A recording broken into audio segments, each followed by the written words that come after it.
Assalamualaikum warahmatullahi wabarakatuh.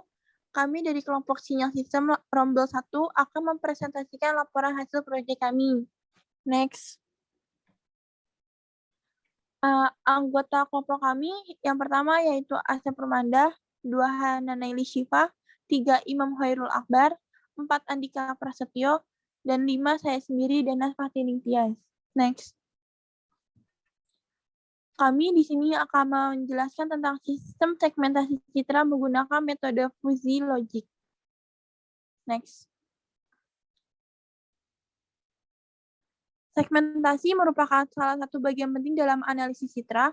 Segmentasi citra digunakan untuk membagi citra menjadi beberapa bagian pola citra. Salah satu teknik dalam segmentasi citra adalah dengan mengelompokkan data dalam suatu datasheet. Metode pengelompokan yang digunakan dalam menyelesaikan permasalahan intensitas citra dan kecerahan citra antara lain A. Metode watersheet, B. Algoritma fuzzy, C. PSO, D. DPSO, E. FO, dan F. K-means. Next. Faktor-faktor yang mempengaruhi intensitas dan kecerahan citra yang dapat memberikan hasil kurang memuaskan pada citra itu sendiri. Yang pertama ada pixel, warna, resolusi, brightness, dan kontras. Algoritma-algoritma yang digunakan tidak mampu untuk melakukan segmentasi citra dengan baik. Yang selanjutnya akan dijelaskan oleh teman saya. Yang selanjutnya adalah perancangan sistem. Next. Berikut rancangan sistem input-outputnya. Dalam variabel input ada kecerahan citra yang terdiri dari yang pertama gelap dengan rasio 0 sampai 40, yang kedua sedang dengan rasio 25 sampai 55, yang ketiga terang dengan rasio 45 sampai 95, dan yang keempat sangat terang dengan rasio 75 sampai 145. Yang selanjutnya intensitas cahaya. Terdiri dari yang pertama rendah dengan rasio 0 sampai 50, yang kedua sedang dengan rasio 30 sampai 70, dan yang ketiga tinggi dengan rasio 55 sampai 125. Kemudian difusi logik dan menghasilkan variabel output warna yang pertama hitam dengan rasio 0 sampai 20, yang kedua coklat dengan rasio 15 sampai 45, yang ketiga biru dengan rasio 35 sampai 85, yang keempat merah dengan rasio 65 sampai 135, dan yang kelima kuning dengan rasio 105 sampai 175. Kemudian rules rendah. Pada saat kondisi gelap warnanya hitam, saat sedang warnanya coklat dan terang warnanya biru, dan saat sangat terang warnanya merah. Yang rules sedang, gelap warnanya hitam, sedang warnanya coklat, terang warnanya merah, dan sangat terang warnanya kuning. Pada rules tinggi, gelap warnanya coklat, sedang warnanya biru, terang warnanya merah, dan sangat terang warnanya kuning. Setelah merancang input dan output sistem yang akan dibangun, langkah selanjutnya adalah melakukan perhitungan secara teori dan simulasi menggunakan Fuzzy Tool pada software MATLAB. Dalam hal ini, lebih terfokus terhadap rancangan secara simulasi. Berikut di bawah ini langkah-langkah perancangan simulasinya. Langkah pertama, jalankan program MATLAB, lalu untuk memulai perhitungan dan simulasi, ketik Fuzzy di command window, seperti contoh gambar di samping. Kemudian akan muncul tampilan seperti gambar di bawahnya. Next. Yang langkah kedua, klik Edit Add Variable Input untuk menentukan banyaknya input yang kita inginkan. Dan klik Edit Add Variable Output untuk menentukan output yang diinginkan. Contohnya seperti pada gambar di sampingnya. Yang selanjutnya akan dijelaskan oleh teman saya. Baik, untuk langkah 3 selanjutnya yaitu klik identitas citra 2 kali, kemudian masukkan himpunan fungsi keanggotaan berdasarkan data di atas. Untuk kurva segitiga sendiri menggunakan tree dengan range atau aturan 0 sampai 125. Jika menggunakan kurva segitiga, maka MF tipenya sama dengan tree dan number of MS-nya sesuai rancangan. Next. Setelah memasukkan himpunan fungsi keanggotaan, selanjutnya klik output 2 kali, kemudian masukkan himpunan fungsi keanggotaan berdasarkan data di atas. Untuk segitiga menggunakan tree dengan range 0 sampai 175.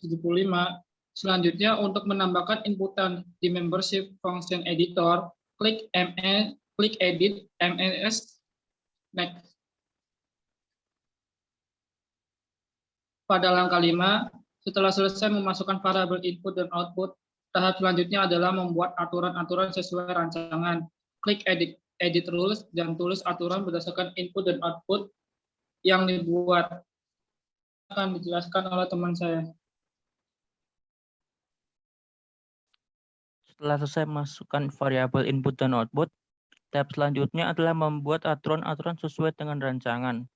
Klik edit rules dan tulis aturan berdasarkan input dan output yang dibuat. Maka dibuat tampilan seperti ini.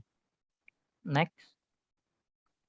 Selanjutnya setelah aturan dibuat, klik pada rule editor yaitu view rule, maka muncul tampilan seperti ini, yang digunakan untuk melakukan perhitungan dan simulasi sesuai dengan rule yang telah diberikan.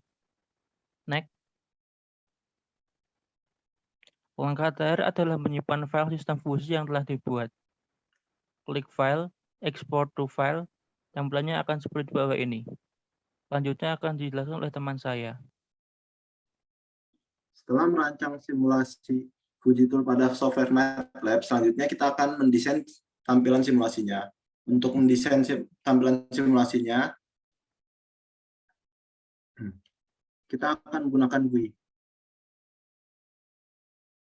Desain form pada jendela GUI menggunakan 2 buah push button, 3 buah push button, yaitu running, close, dan reset, terus 2 buah button group, input dan outputnya, terus menggunakan 4 edit text, dan menggunakan 3 buah static text. Setelah tampilan sudah dibuat sesuai apa yang kita inginkan, kita juga tidak lupa memasukkan kode programnya. Kode programnya seperti berikut. Ini adalah kode program dari program yang kita buat. Setelah itu kita coba jalankan programnya.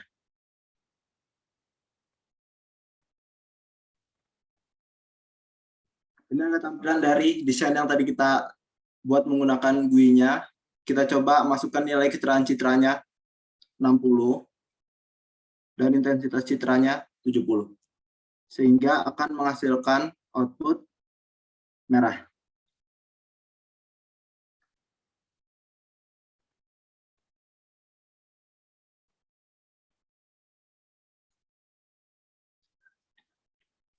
Selanjutnya yaitu kesimpulan.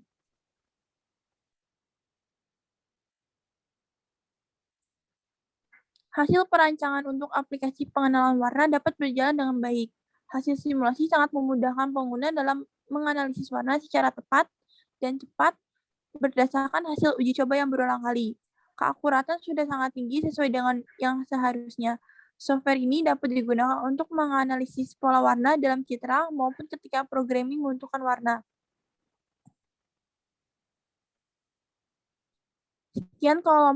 Sekian dari kelompok kami.